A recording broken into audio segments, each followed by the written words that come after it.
잠들기 전 듣는 세계사. 율리우스 카이사르 이야기. 오늘도 잠들기 전 조용히 세계사 이야기를 함께 들어보겠습니다. 오늘 이야기의 주인공은 고대 로마 역사에서 가장 유명한 인물 가운데 한 사람인 율리우스 카이사르입니다.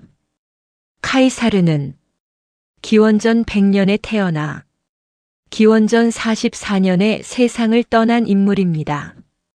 그가 살았던 시기는 유럽 역사 기준으로 보면 고대 로마 공화국 시대의 마지막에 해당합니다. 당시 로마는 이미 지중해 세계에서 가장 강력한 나라 가운데 하나였습니다. 하지만 그 거대한 나라의 정치 체제는 여전히 공화국이었습니다. 왕이 없는 나라였고 귀족들과 원로원 그리고 여러 정치 세력이 권력을 나누어 가지고 있었습니다. 겉으로 보기에는 안정된 체제처럼 보였지만 그 안에서는 치열한 권력 경쟁이 이어지고 있었습니다. 바로 그 시대에 한 젊은 정치가가 등장하게 됩니다. 그는 뛰어난 연설가였고 용감한 장군이었으며 또한 매우 야망이 큰 인물이었습니다. 그의 이름은 가이우스 율리우스 카이사르였습니다. 카이사르는 갈리아 전쟁을 통해 로마에서 가장 유명한 장군이 되었고 결국 로마의 권력 중심에 서게 됩니다. 하지만 그의 삶은 단순한 성공의 이야기로 끝나지 않습니다. 그의 마지막은 로마 역사에서 가장 충격적인 사건 가운데 하나로 이어지게 됩니다. 지금부터 로마 공화국의 운명을 바꾸게 되는 한 인물의 이야기를 천천히 함께 살펴보겠습니다. 기원전 100년, 로마에서는 한 아이가 태어납니다. 그의 이름은 가이우스 율리우스 카이사르였습니다. 그가 태어났을 당시 로마는 이미 매우 강력한 나라로 성장하고 있었습니다. 지중해 주변의 여러 지역이 로마의 영향력 아래 들어가고 있었고 로마의 군대는 점점 더 강해지고 있었습니다. 하지만 로마의 정치 체제는 왕이 아닌 공화국이었습니다. 왕이 나라를 다스리는 대신 여러 정치 지도자들과 원로원이 함께 나라를 운영하는 방식이었습니다. 겉으로 보기에는 안정된 체제처럼 보였지만 로마 정치 내부에서는 끊임없는 경쟁이 이어지고 있었습니다. 귀족 가문들은 서로 권력을 차지하기 위해 경쟁했고 장군들은 전쟁에서 얻은 명성을 정치적 힘으로 바꾸려고 했습니다. 바로 이런 시대 속에서 카이사르는 성장하게 됩니다. 카이사르는 로마의 귀족 가문 출신이었습니다. 그의 가문은 율리우스 가문이라고 불렸습니다. 이 가문은 오래된 귀족 가문이었지만 당시 로마 정치에서 가장 강력한 가문은 아니었습니다. 하지만 카이사르의 가족은 자신들의 가문이 특별한 혈통을 가지고 있다고 믿고 있었습니다. 그들은 자신들의 조상이 로마 신화에 등장하는 여신 비너스의 후손이라고 주장하기도 했습니다. 이러한 이야기는 어린 카이사르에게도 영향을 주었을 것입니다.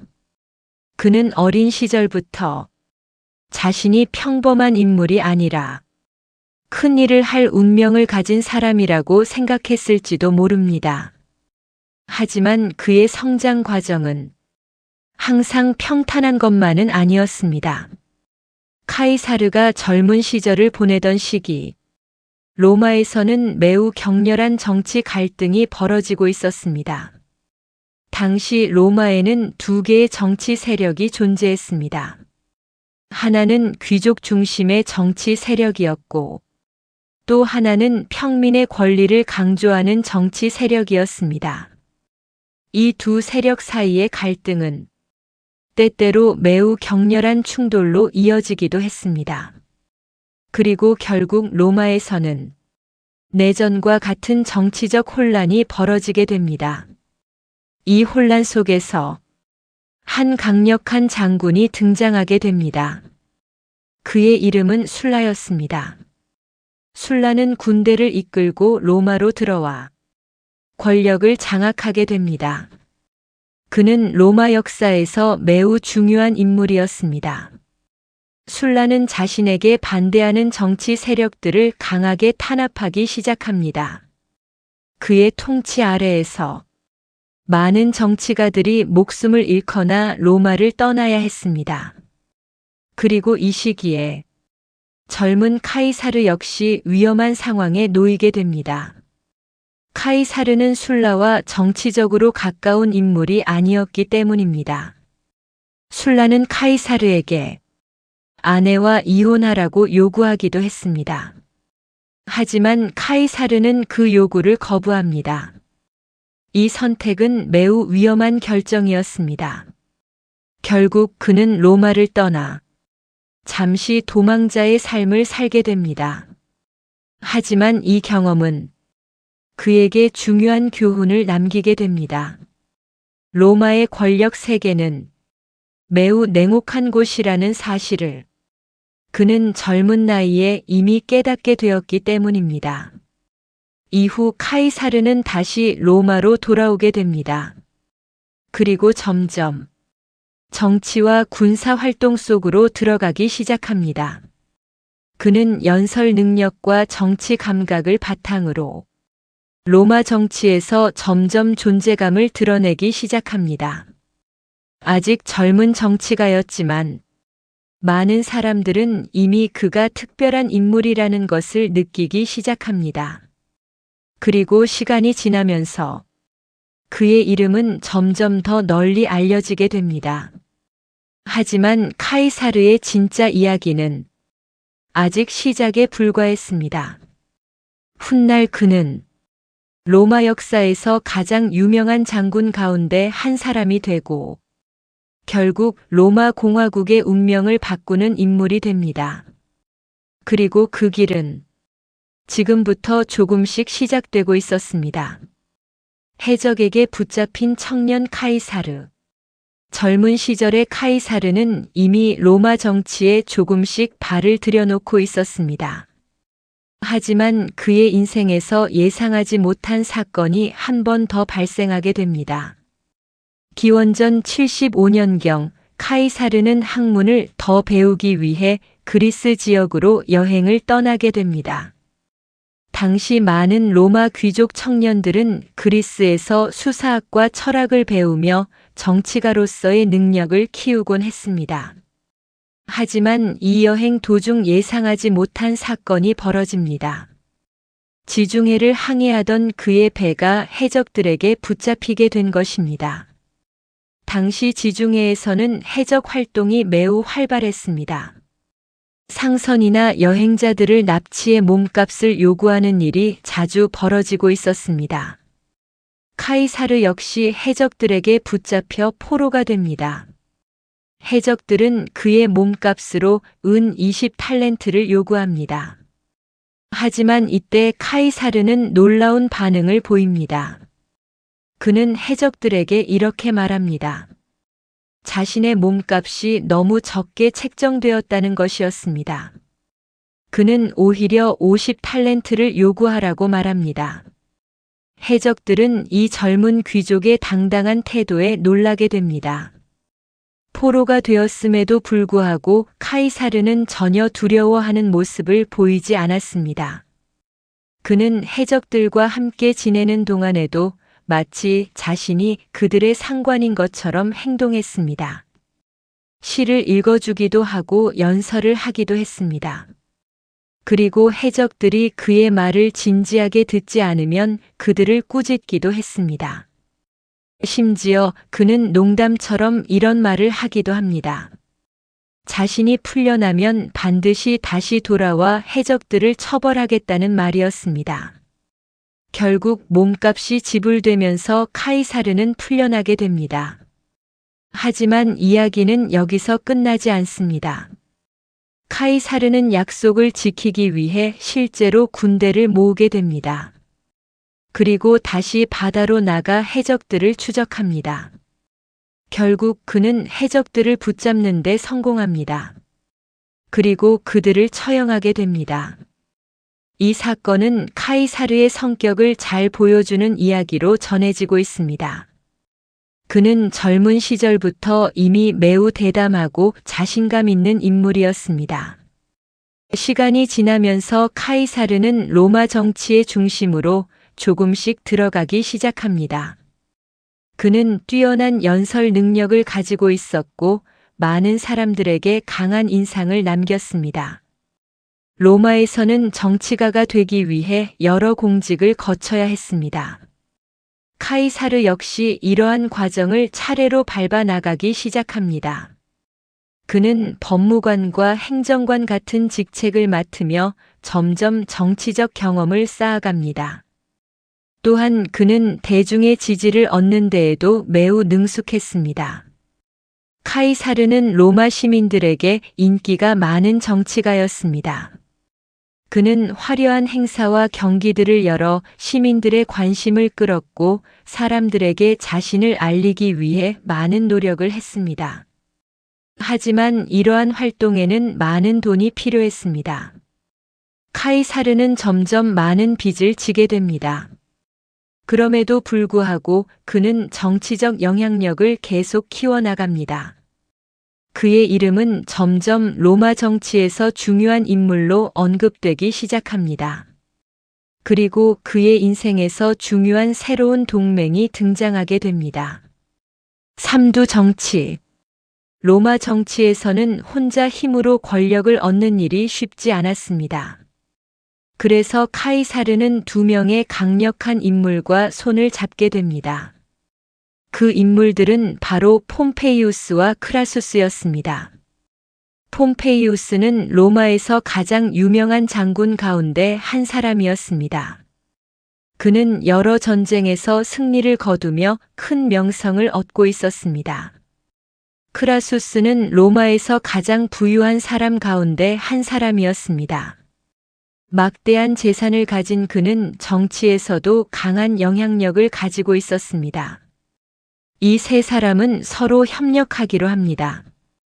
이 정치적 연합은 훗날 삼두 정치라고 불리게 됩니다. 이 연합을 통해 카이사르는 중요한 정치적 자리를 얻을 수 있게 됩니다. 기원전 59년 카이사르는 로마의 집정관이 됩니다. 집정관은 로마 공화국에서 가장 중요한 공직 가운데 하나였습니다. 그리고 이 직책을 통해 그는 로마 정치에서 더욱 큰 영향력을 가지게 됩니다. 하지만 카이사르의 목표는 단순한 정치 권력에만 있지 않았습니다. 그는 군사적 명성과 권력도 얻고 싶어 했습니다. 그래서 그는 새로운 임무를 맡게 됩니다. 바로 갈리아 지역의 총독이 되는 것이었습니다. 기원전 58년 카이사르는 갈리아 지역으로 향하게 됩니다. 갈리아는 오늘날의 프랑스와 벨기에 그리고 스위스 일부 지역을 포함하는 넓은 지역이었습니다. 이곳에는 여러 부족들이 살고 있었고 로마의 영향력이 완전히 미치지 않는 지역도 많았습니다. 카이사르는 이곳에서 군대를 지휘하게 됩니다. 그리고 곧 갈리아 전쟁이 시작됩니다. 이 전쟁은 무려 8년 동안 이어지게 됩니다. 카이사르는 갈리아 부족들과 여러 차례 전투를 벌이며 점점 더 넓은 지역을 정복해 나갑니다. 그의 군대는 매우 강력했고 전투 경험도 풍부했습니다. 카이사르는 뛰어난 전략가이기도 했습니다. 그는 강을 건너는 작전이나 포위전 등 다양한 전술을 사용하며 전투를 이어갑니다. 이 전쟁을 통해 카이사르는 로마에서 가장 유명한 장군 가운데 한 사람이 됩니다. 그의 이름은 로마 전역에 알려지기 시작합니다. 하지만 그의 명성이 커질수록 로마 정치에서는 긴장이 높아지기 시작합니다.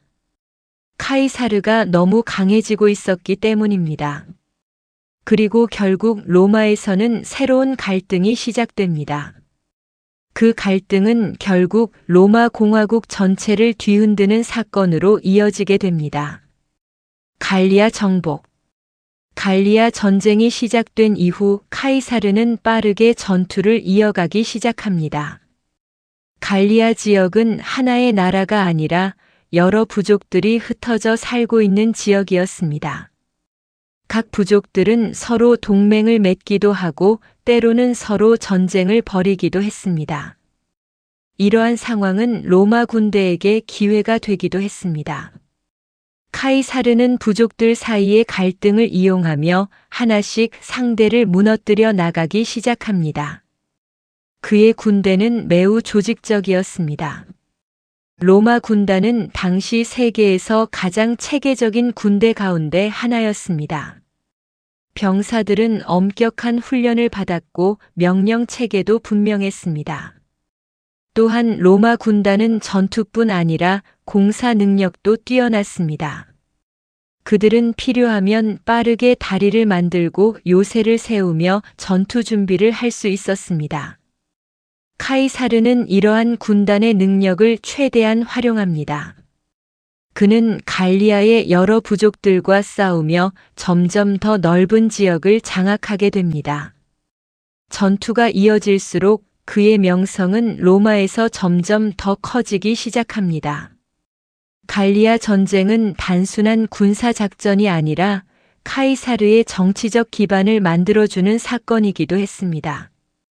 전쟁에서 얻은 승리는 로마 시민들에게 큰 인상을 남겼고 그의 군대 역시 그에게 강한 충성을 보이기 시작합니다. 하지만 갈리아 지역의 부족들도 쉽게 무너지지는 않았습니다. 결국 갈리아 전체가 로마에 맞서 싸우기 시작하는 순간이 찾아오게 됩니다. 베르킨게토릭스의 반란. 갈리아 전쟁이 계속되던 가운데 한 지도자가 등장하게 됩니다. 그의 이름은 베르킨게토릭스였습니다. 그는 갈리아 부족들을 하나로 모아 로마에 맞서 싸우려 했습니다. 이것은 카이사르에게 매우 위험한 상황이었습니다. 그동안 갈리아 부족들은 서로 분열되어 있었지만 이제 하나의 연합이 형성되고 있었기 때문입니다. 베르킨게토릭스는 매우 뛰어난 지도자였습니다. 그는 로마 군단과 정면으로 싸우기보다는 다른 전략을 사용하기로 합니다. 그 전략은 바로 초토화 작전이었습니다. 갈리아 부족들은 로마 군대가 사용할 수 있는 식량과 물자를 모두 파괴하며 로마 군단을 지치게 만들려고 했습니다. 이 전략은 로마 군대에게 큰 어려움을 주었습니다. 하지만 카이사르는 포기하지 않았습니다. 결국 두 군대는 알레시아라는 요새 도시 근처에서 결정적인 전투를 벌이게 됩니다. 알레시아 전투는 매우 특별한 전투였습니다. 카이사르는 도시를 포위하는 동시에 자신을 공격하러 오는 갈리아 지원군까지 막아야 했습니다. 그래서 그는 두 겹의 방어선을 만들게 됩니다. 하나는 도시를 향한 포위선이었고 또 하나는 외부 군대를 막기 위한 방어선이었습니다. 이 거대한 공사 작업은 로마 군단의 능력을 보여주는 대표적인 장면이었습니다. 결국 치열한 전투 끝에 베르킨게토릭스는 패배하게 됩니다. 그는 카이사르에게 항복하게 됩니다. 이 승리를 통해 카이사르는 갈리아 전쟁에서 결정적인 승리를 거두게 됩니다. 루비콘 강. 갈리아 전쟁이 끝나갈 무렵 카이사르는 로마에서 점점 더 강한 인물이 되어 있었습니다. 그의 군대는 그에게 충성을 다했고 로마 시민들 사이에서도 그의 명성은 매우 높았습니다. 하지만 로마 정치에서는 이러한 상황을 불안하게 바라보는 사람들이 많았습니다. 특히 또 다른 강력한 장군인 폼페이우스와 원로원 일부는 카이사르의 힘이 너무 커지는 것을 걱정하기 시작합니다. 결국 원로원은 카이사르에게 군대를 해산하고 로마로 돌아오라고 명령합니다.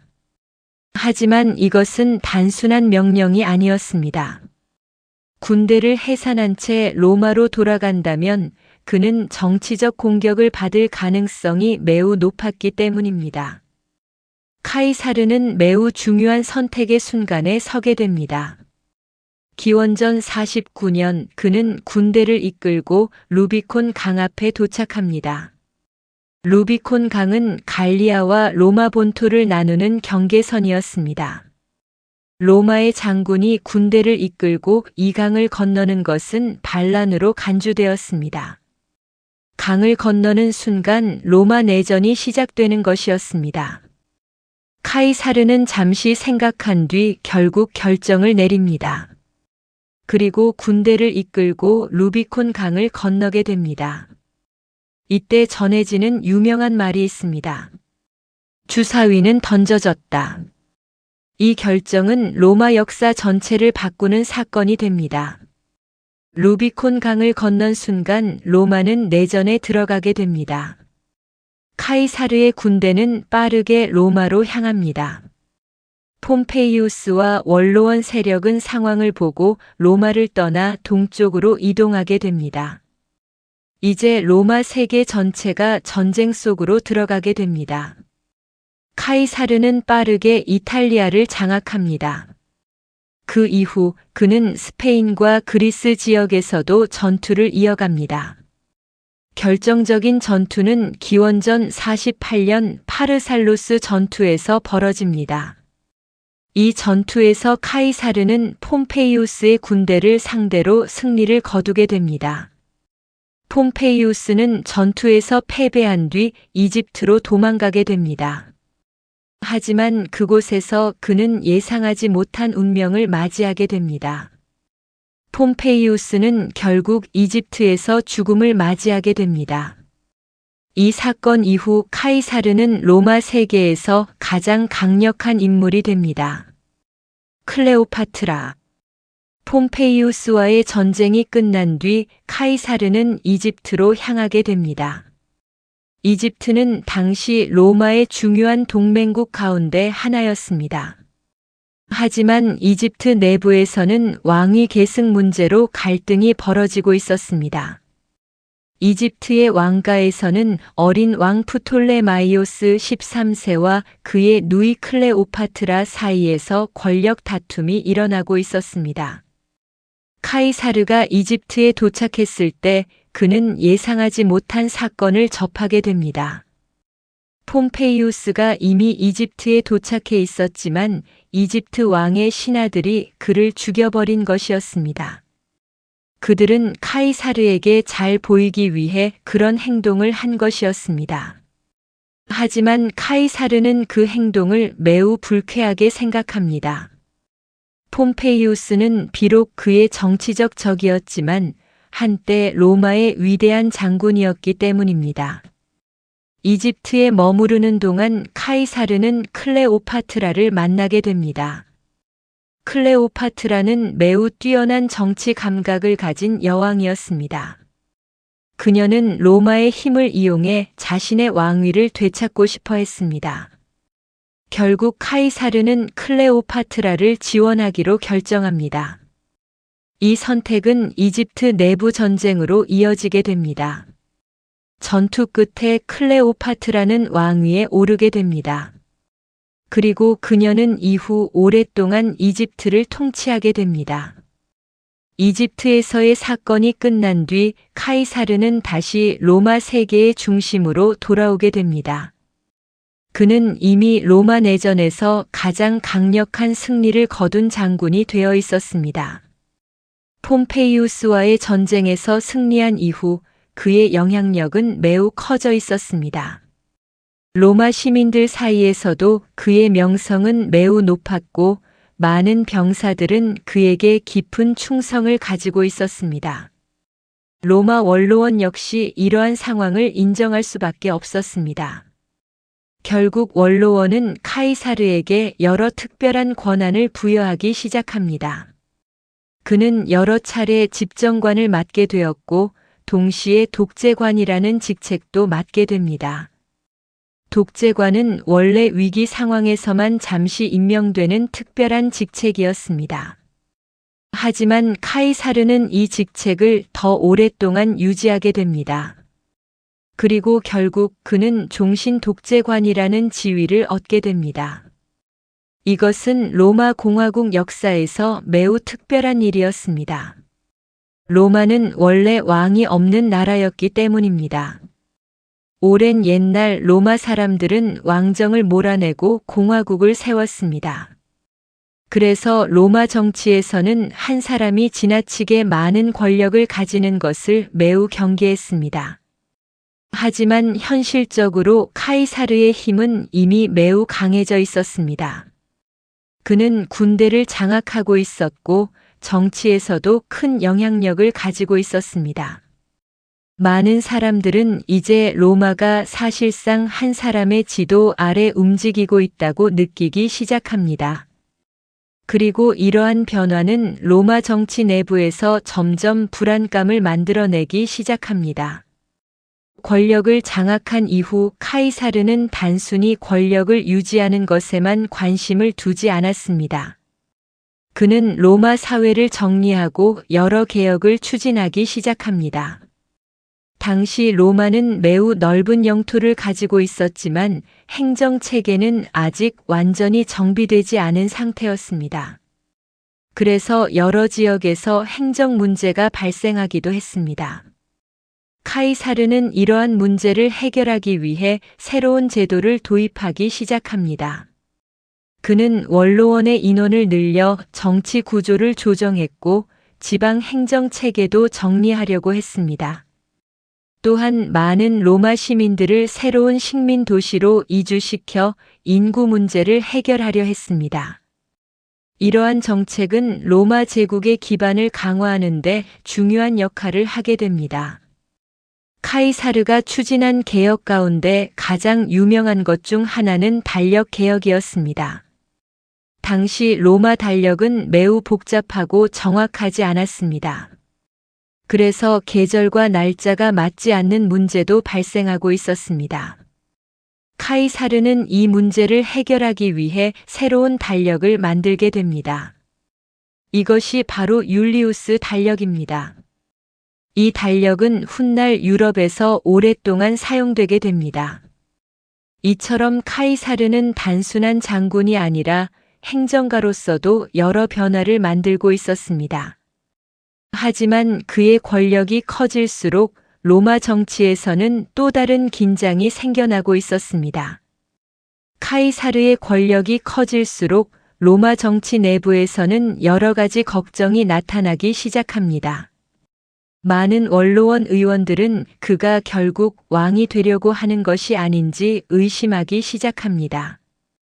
로마 사람들에게 왕이라는 존재는 매우 민감한 문제였습니다. 오랜 옛날 로마의 마지막 왕이 쫓겨난 이후 로마는 공화국 체제를 유지해왔기 때문입니다. 그래서 로마 정치에서는 왕이라는 말 자체가 매우 조심스럽게 사용되었습니다.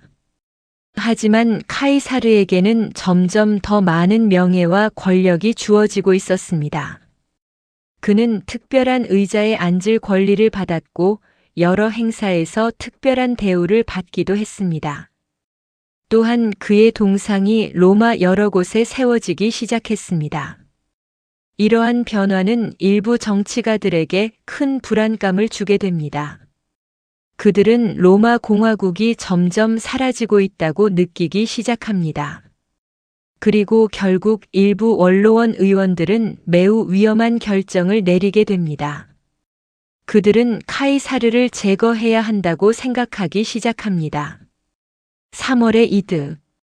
기원전 44년 3월 15일. 이날은 로마 역사에서 매우 유명한 날이 됩니다. 로마 달력에서는 이날을 3월의 이드라고 불렀습니다. 그날 카이사르는 원로원 회의에 참석하기 위해 회의장으로 향합니다. 그는 평소처럼 정치 문제를 논의하기 위해 그곳에 들어갔습니다.